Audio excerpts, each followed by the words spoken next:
Hello મિત્રો, વાણીચા family વોગમાં આપનું હાર્દિક સ્વાગત છે. મિત્રો, આજે હું તમને સરસ મજાના જે આપણા ત્રીજા માળના વાડાના બગીચાની અંદર ફૂલ આવી રહ્યા છે તે બતાવી રહ્યો છું. તમે જોઈ રહ્યા છો કે ભાદરવો મહિનો પૂરો થતાની સાથે શિયાળાની શરૂઆત થઈ ચૂકી છે. મિત્રો, તો આપણને ફૂલ છોડ ઉપરથી તરત ખ્યાલ આવે છે. મિત્રો, નવી નવી કુણપો પણ ફૂટી છે. સરસ મજાના લીલા છોડ થઈ ગયા છે. મિત્રો, તમે જોઈ રહ્યા છો સરસ સરસ નવી કૂપળું પણ ફૂટવા લાગી છે. મિત્રો, નવા નવા ફૂલ પણ આવવાની તૈયારી થઈ ગઈ છે. મિત્રો, જે હું તમને આપણા બગીચાની અંદર સરસ મજાના જે લીલા કંચન જેવા છોડ થઈ ગયા છે તે બતાવી રહ્યો છું. મિત્રો, ચાલો તો હવે આપણે શિયાળાની ઋતુની શરૂઆતમાં સરસ મજાની જે રેસીપી બનાવવાના છીએ તે હું તમને આજે બતાવીશ. મિત્રો, તો ચાલો હવે આપણે રસોડામાં જઈએ. ચાલો મિત્રો, આપણે રસોડાની અંદર આવી ગયા છીએ. સરસ મજાની આજે આપણે જે રેસીપી બનાવવાના છીએ તેના માટેનું મટીરિયલ બતાવી રહ્યો છું. મિત્રો, તમને હું આજે આપણે શિયાળો હોવાથી સરસ મજાની પાલકની ભાજી બનાવવાની છે. મિત્રો,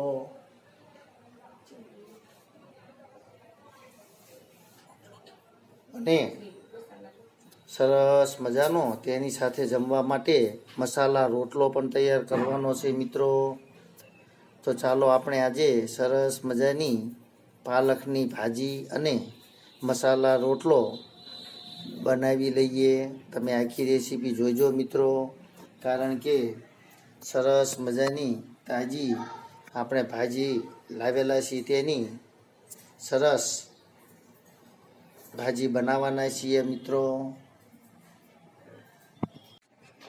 ચાલો મિત્રો, આપણે આજે સરસ મજાની પાલકની ભાજી અને મસાલા રોટલા બનાવવાના છે તે હું તમને બતાવી રહ્યો છું. સૌપ્રથમ આપણે સરસ મજાનો પાલક વાટી લીધેલો છે, એટલે કે કટિંગ કરી લીધેલું છે. તેમજ ટામેટાં અને એક તીખું મરચું પણ વાટીને તૈયાર કરી લીધું છે. તેમજ આપણે લસણીયો મસાલો પણ ખાંડીને તૈયાર કર્યો છે. મિત્રો, તો ચાલો હવે આપણે સરસ મજાનું તેલ આવી ગયું છે તો તેનો વઘાર કરી લઈએ. સૌપ્રથમ આપણે આખું જીરું નાખવાનું છે. મિત્રો, ત્યાર પછી થોડીક હિંગ નાખવાની છે, 1 ચમચી. તેની અંદર આપણે ટામેટાં અને મરચાંનું જે કટિંગ કરેલું છે તે પણ હવે ઉમેરી દઈએ.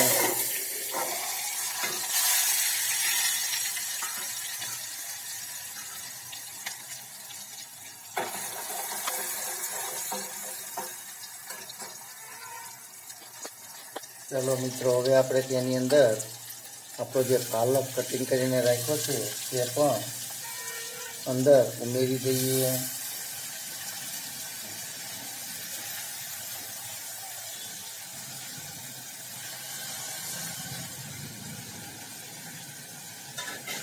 ત્યાર પછી એને બરાબર મિક્સ કરી લઈએ.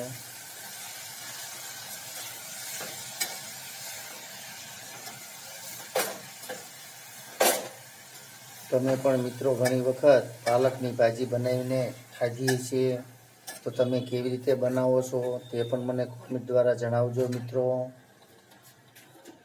તેની અંદર થોડુંક સ્વાદ પ્રમાણે મીઠું પણ ઉમેરી દઈએ. થોડી હળદર,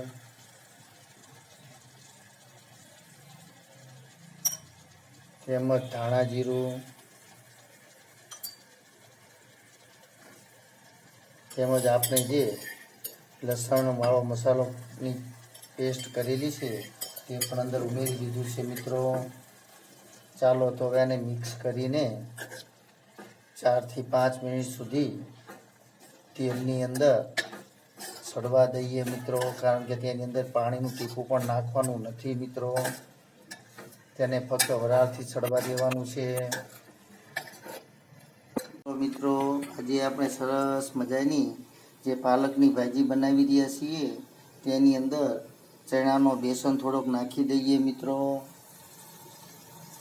સરસ મજાની આપણી ભાજી સડી રહી છે. તેની અંદર અડધી વાટકી જેટલા પ્રમાણમાં આપણે શાક બનાવતા હોય તેની રીતે જ આપણે સેટિંગ કરવાનું હોય છે મિત્રો. તો આપણે એક પાલકની પૂરીની અંદર ફક્ત 3 થી 4 ચમચી લોટ નાખેલો છે મિત્રો. ચાલો મિત્રો, તો આપણે આજે સરસ મજાની જે પાલકની ભાજી બનાવવાની છે તેની સાથે સર્વ કરવા માટે મસાલા રોટલો બનાવી રહ્યા છીએ. તમે જોઈ રહ્યા છો. સૌ પ્રથમ થોડુંક તીખું મરચું તેમજ કોથમરી, હળદર, સ્વાદ પ્રમાણે મીઠું અને તેમાં હવે બાજરીનો લોટ ઉમેરશું મિત્રો. સરસ મજાનો મસાલેદાર રોટલો બનાવવાનો છે મિત્રો ભાજી સાથે જમવા માટે.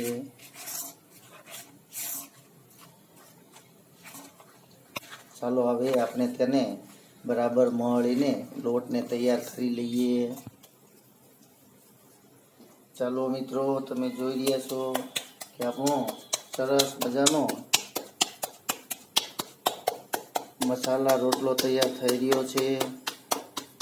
જે આજે આપણે સરસ મજાની પાલકની ભાજીની અંદર સર્વ કરવાનો છે મિત્રો. આપણી પાલકની ભાજી પણ તૈયાર થઈ રહી છે. તમે જોઈ રહ્યા છો. આ રીતે ડીશમાં પાણી થોડુંક રાખીને ફક્ત વરાળથી તૈયાર કરવાની હોય છે મિત્રો.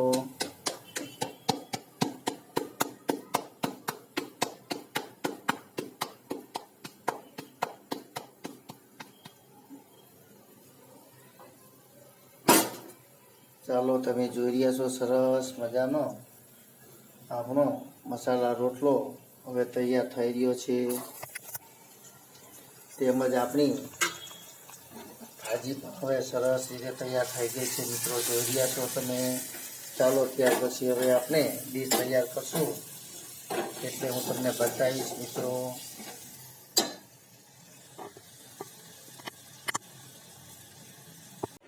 ચાલો મિત્રો, આપણે સરસ મજાનો પાલકની ભાજી અને મસાલા રોટલો તૈયાર થઈ ગયો છે. તમે જોઈ રહ્યા છો મિત્રો. સરસ મજાની પાલકની મસાલેદાર ભાજી છે તેમજ આપણો મસાલા રોટલો છે. ચાલો હવે આપણે જમવા માટે થાળી તૈયાર થઈ ગઈ છે મિત્રો. તો જમી લઈએ. તેમાં જમવા માટે આજે આપણે સરસ મજાની જે પાલકની બનાવેલી ભાજી છે તે છે, મસાલા રોટલો છે, તેમજ એક કાચું મરચું છે મિત્રો, તેમજ રાયતા મરચાં પણ છે, સાથે ગોળ છે અને દેશી ઘી છે મિત્રો, છાશ છે. તો ચાલો મિત્રો, તમે પણ જમવા પધારો મિત્રો. આજે આપણે ઘણા દિવસે દિવાળીનું વેકેશન હોવાથી સુરતની અંદર જે 3જા માળે આપણો વાડાની અંદર બગીચો છે તેમાં જમવાના છીએ મિત્રો.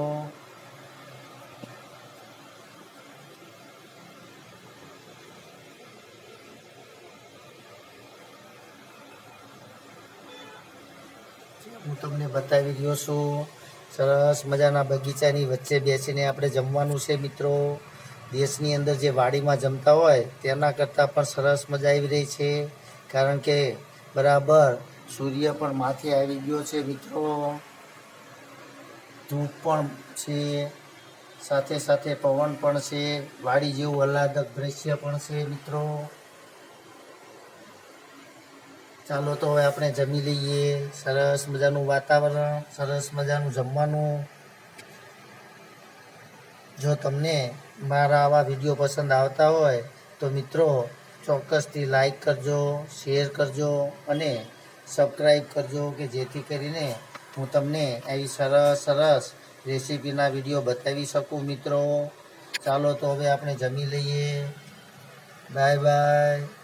જય યોગેશ્વર ભગવાન. જય માતા.